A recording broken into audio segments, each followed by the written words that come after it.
పుస్తకాలకు సంబంధించి ఒక మంచి కథ ఉంది. అది యాక్చువల్గా మాడుగుల నాగఫణి శర్మ గారు చెప్పారు. ఆ కథని మనుషులు ఎందుకు అభివృద్ధి చెందారు, దాంట్లో పుస్తకాల పాత్ర ఏంటి అనేది ఆయన చెప్పిన కథ.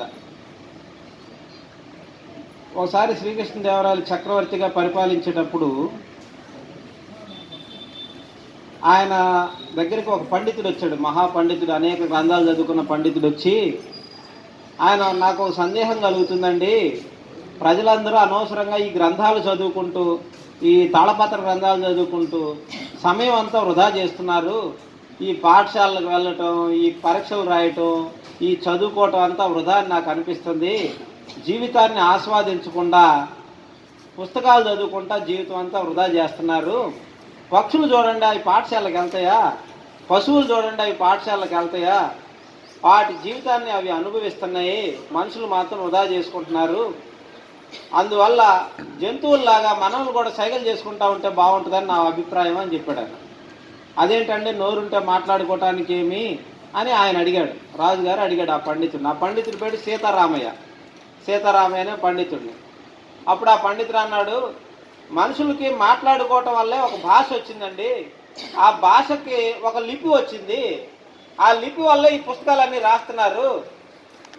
అసలు జంతువులకి భాష ఉండదు, లిపి ఉండదు, దాంతో ఈ పుస్తకాలు రాసుకునేటువంటి పని కూడా లేదు, చదువుకోవాల్సిన అవసరం లేదు అని నేను సైగల భాష కనిపెడదాం అనుకుంటున్నాను, మీరు సహాయం చేస్తే అన్నాడు. అప్పుడు శ్రీకృష్ణదేవరాయలు ఈయనకి ఎంత చెప్పినా వినడని, సీతారామయ్య గారు, ఇంతకు ముందే ఇలాంటి ఆలోచన ఒక ఆయనకు వచ్చిందండి. సుబ్బయ్య అనే ఒక ఆయన కూడా పండితుడే, ఆయన సైగల భాష కనిపెడుతున్నాడు. ఆయన అమరావతి అనేటువంటి గ్రామంలో ఉండి సైగల భాష మీద పరిశోధన చేస్తున్నాడు. మీరు ఆయన ఇద్దరు కలిసి సైగల భాష కనిపెట్టండి, మీకు అవసరమైన ధన సహాయం నేను చేస్తాను అన్నాడు. సరే, దాంతో ఈ సీతారామయ్య అమరావతిలో ఆయన కలుద్దామని బయలుదేరి వెళ్ళాడు. అప్పుడు శ్రీకృష్ణదేవరాయలు ఎవరక్కడ అని ఇద్దరు భటులను పిలిచి, ఇప్పుడు ఈ పండితుడు ఏదో సైగల భాష కనిపెడతానన్నాడు, నేను కాదంటే పండితులను అవమానించాననే చెడ్డ పేరు నాకు వస్తుందని ఏదో అబద్ధం చెప్పాను, మీరు వెంటనే ఉన్న పళ్ళంగా బయలుదేరి అమరావతి వెళ్ళి అక్కడ సుబ్బయ్య అనే ఒక వ్యక్తిని కూర్చోబెట్టండి, ఎవరో ఒకళ్ళని కూర్చోబెట్టండి, సుబ్బయ్య అనే ఎవరు లేరు, ఎవరో ఒకళ్ళని కూర్చోబెట్టండి, వాళ్ళిద్దరిని ఏదో సైగలు చేసుకుంటారు, వాళ్ళ దారిని వాళ్ళు పోతారు, మధ్యలో నాకు మట్టి అంటదు, చెడ్డ పేరు రాకుండా ఉంటుంది అని ఆయన చెప్పాడు. దాంతో వీళ్ళు బట్టలు ఇద్దరు గుర్రాలు వేసుకుని వెళ్ళారు, అమరావతి అనే గ్రామం చేరారు. అక్కడ కృష్ణానది ఒడ్డున మరి ఎవరో ఒకళ్ళని ఇప్పుడు సుబ్బయ్య అనే ఒక వ్యక్తిని కూర్చోబెట్టాలి. అక్కడ వాళ్ళు ఎవరిని కూర్చోబెడదామని చూస్తే ఎవరు పనుల్లో వాళ్ళు ఉన్నారు. ఒక అతను మాత్రం పశువులు మేపుకుంటూ ఉన్నాడు. అతను పాఠశాలకు వెళ్ళాలి చిన్నప్పుడు, పైగా ఈ గోటి బిళ్ళ అని కర్ర బిళ్ళ ఆట ఆడేవాడు అనమాట. దాంతో ఒక కన్ను పోయింది అతనికి. అతను ఆ పశువులు మేపుకోవడానికి వచ్చి ఒక టిఫిన్ బాక్స్ కూడా తెచ్చుకున్నాడు, అంటే లంచ్ చేయడానికి. అతన్ని పిలిచారు, ఇదిగో నీ దగ్గరికి నీకు ఒక పని అప్పగిస్తున్నాము, రాజుగారు చెప్పినటువంటి పని, ఆ పని అయిపోయినాక నీకు 2 బంగారు నాణ్యాలు ఇస్తాము, మేము చెప్పినట్టు చెయ్యన్నారు. ఇగో ఈ పశువులను వదిలేసి ఈ మర్రి చెట్టు దగ్గర ఉన్న అరుగు మీద కూర్చో, నువ్వు కూర్చొని ఇగో ఇలా ఇలా ఇలా అనుకుంటా ఉండు, ఒక తెల్లటి పంచె తెల్లటి సొక్కా ఇస్తావు, అది కూడా వేసుకొని ఇలా ఇలా అనుకుంటూ ఉండన్నారు. అలా అనుకుంటూ ఉన్నాడు. ఇక టిఫిన్ బాక్స్ పక్కన పెట్టుకున్నాడు, పశువులను వదిలేశాడు. ఈ బట్టలిద్దరు కూడా సీతారామయ్య వస్తున్నాడా లేదా అని చూస్తానికి ఊరు బయటకు వెళ్ళారు. సీతారామయ్య మెల్లగా నడుచుకుంటూ వస్తున్నాడు. ఆయన కూడా దారిలో తినడానికి ఒక జోలె కట్టుకొని ఆ జోలిలో కొన్ని ఫ్రూట్స్ పెట్టుకున్నాడు. వస్తూ ఉంటా ఇక్కడ వాళ్ళిద్దరిని అడిగాడు, ఇక్కడ సుబ్బయ్య అనే పండితుడు ఎక్కడ ఉంటాడండి అని అడిగాడు. అంటే ఆయన అండి మహాపండితుడు అండి, అనేక గ్రంథాలు చదువుకున్న ఆయన చాలా పరిశోధనలు ఏవో చేస్తూ ఉంటాడు, మీరు ఇలా నేరుగా వెళ్ళి ఎడమవైపు తిరగండి, ఆయన కనపడతాడు అన్నారు. దాంతో ఈయన నేరుగా వెళ్ళాడు. వెళ్ళగానే ఎడమవైపు తిరగగానే ఇక ఇటుకలు ఇంత దూరంలో ఆయన కనపడ్డాడు. సీతారామయ్యని సుబ్బయ్య చూశాడు, సుబ్బయ్య కూడా సీతారామయ్యని చూశాడు. ఇద్దరు ఒకళ్ళనొకళ్ళు చూసుకున్నారు. అప్పుడు సీతారామయ్య అనుకున్నాడు, అసలు పరిశోధన ఎంతవరకు వచ్చిందో కనుక్కుందాము, దూరం నుంచే కనుక్కుందాము సైకిల్ చేసి అని చెప్పి దూరాన నుంచొని సుబ్బయ్యని చూసి సీతారామయ్య ఇలా అన్నాడు, ఒకేళ్ళు చూపించాడు. దానికి సుబ్బయ్య ఆశ్చర్యంగా ఇలా చూపించాడు. దానికి సీతారామయ్య 3 వేళ్ళు చూపించాడు. దానికి సుబ్బయ్య పిడికిలు చూపించాడు, పిడికిలి. దానికి సీతారామయ్య తన జోలిలో ఉన్నటువంటి ఒక యాపిల్ని చూపించాడు. దానికి సుబ్బయ్య తన టిఫిన్ బాక్స్లో ఉన్నటువంటి చపాతీ చూపెట్టాడు. దాంతో సీతారామయ్య అలా వెనక్కి వెళ్ళిపోతుంటే ఆ భటులిద్దరూ ఊరు బయటకు వెళ్ళిన వాళ్ళు వీళ్ళిద్దరు ఏం మాట్లాడుకుంటున్నారు చూద్దామని మళ్ళీ వస్తుంటే ఇతను ఎదురవగానే, ఏమండి సీతారామయ్య గారు, మీరు సుబ్బయ్యని అడిగారు కదా, కనపడ్డా, మాట్లాడారా, మీరేంది మళ్ళీ వెంటనే వచ్చేస్తున్నారు, వచ్చిన పని అయిందా అని అడిగారు. వచ్చిన పని అయిందండి అంటే, ఏమైందండి అంటే, సుబ్బయ్య గారు సైకిల్ మీద పరిశోధన ఎంతవరకు చేశాడో కనుక్కుందామని వచ్చాను నేను. ఆయన మహాపండితుడండి, ఆయన ఒక్కటి చాలు పరిశోధన చేస్తే అయిపోతుంది, పరిశోధన కూడా అయిపోయింది, ఇంకా నా అవసరం లేదని చెప్పి వెళ్ళిపోతున్నానండి అన్నాడు.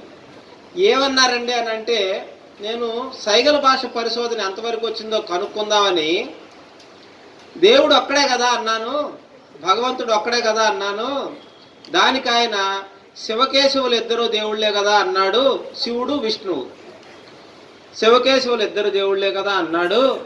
దానికి నేను బ్రహ్మ కూడా దేవుడే కదండి, త్రిమూర్తులు కదా అన్నాను నేను.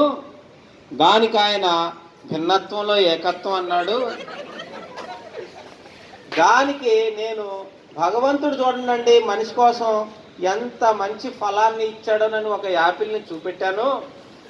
దానికి ఆయన మనిషి కూడా చేసుకుంటున్నాడు కదా అండి అని ఒక చపాతీ చూపెట్టాడు. దాంతో నాకు ఆయన ఏ భావనైనా సరే సైకిల్ చేసి చూపించగలడు, ఇక నేను అవసరం లేదు, సైకిల్ భాష కూడా పూర్తయిపోయింది అని చెప్పి నేను వెళ్ళిపోతున్నానని వెళ్ళిపోయాడు. వాళ్ళిద్దరికి ఆశ్చర్యం వేసింది. మరి మనం అసలు ఏ చదువు లేని పశువుల కాపరిని కూర్చోబెడితే అతను ఇన్ని విషయాలు చెప్పాడా, అసలు ఏం జరిగిందో అతన్ని కనుక్కుందామని వీళ్ళిద్దరు అతని దగ్గరికి వెళ్ళారు. అతను అరుగుల మీద కూర్చొని చాలా రుసరుసలాడుతా కోప్పడుతూ ఉన్నాడు.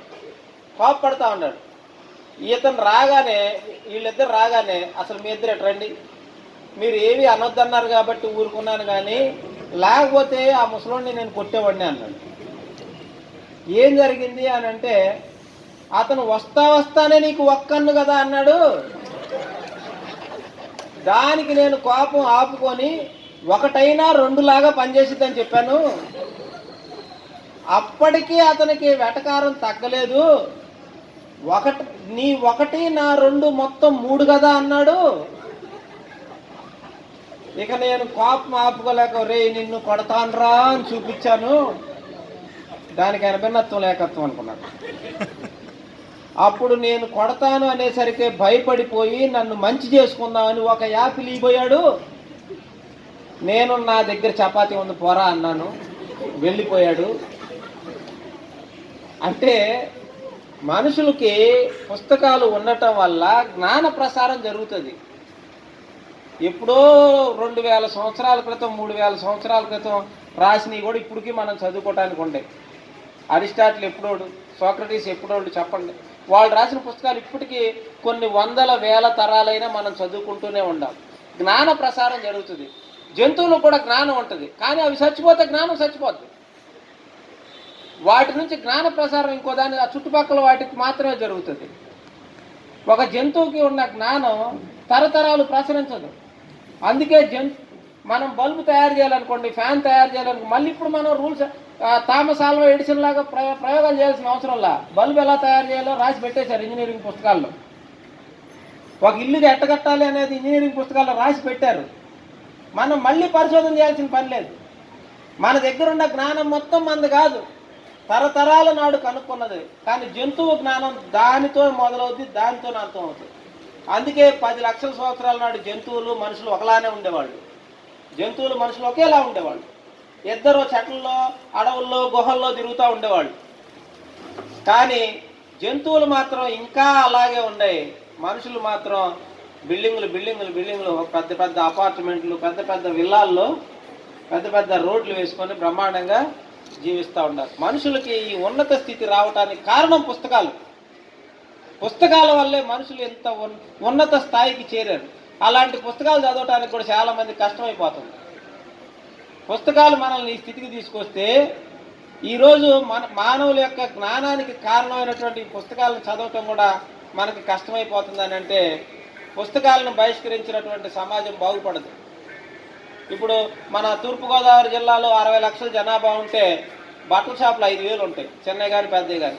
ఆ బట్టల షాపులు 5,000 ఉంటే పుస్తకాల షాపులు 5 ఉంటాయి. అంటే మనం పుస్తకాలని అనధికారికంగా బహిష్కరించేసాం. చాలా దురదృష్టకరమైన పరిస్థితి అది. ఈ భూమి మీద అత్యంత దర్శనీయమైన స్థలం ఏది అని అంటే అది ఎక్కడో ఎర్రకోట, తాజ్మహల్ కాదు. అత్యంత దర్శనీయమైన స్థలం గ్రంథాలయం. ఆ గ్రంథాలయాన్ని మనం దర్శించాలని, ఆ గ్రంథాలయంలో పుస్తకాలు చదవాలని, చదువులో ఉండే ఆనందాన్ని పొందాలని, తర్వాత జీవితాన్ని ఆనందంగా జీవించాలని ప్రభుత్వం మనకి ఈ యొక్క కార్యక్రమాన్ని ఇచ్చింది. దీన్ని మీరందరూ విజయవంతం చేయాలని కోరుతున్నాను.